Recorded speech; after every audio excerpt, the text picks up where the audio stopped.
panggil Amel. Di sini, aku mau membawakan satu podcast, yaitu lanjutan dari episode 1 yang berjudul Memahami Isi Hati. Kemarin, aku sudah bilang bahwa pentingnya saling menghargai isi hati seseorang dan menerima perbedaan dengan tulus. Yuk kita bahas di podcast ini.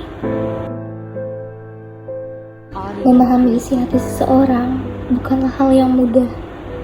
Terkadang, manusia pun memiliki rasa yang seenaknya kepada sesama manusia. Contohnya kayak ngobrol sama temen, tapi kata yang dia ucapkan itu membuat sakit hati si lawan bicaranya.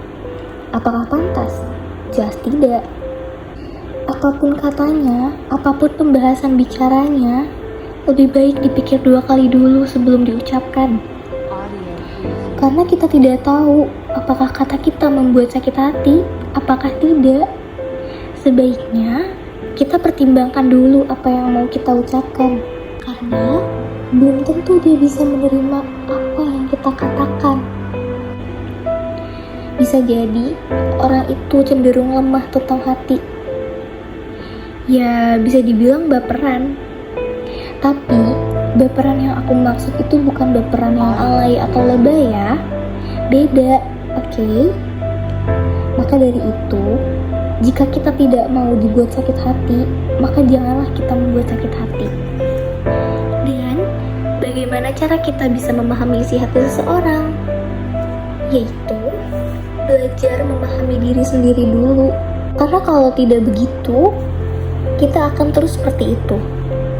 Belajar menerima pendapat yang berbeda, belajar menurunkan ego, dan belajar untuk saling memaafkan.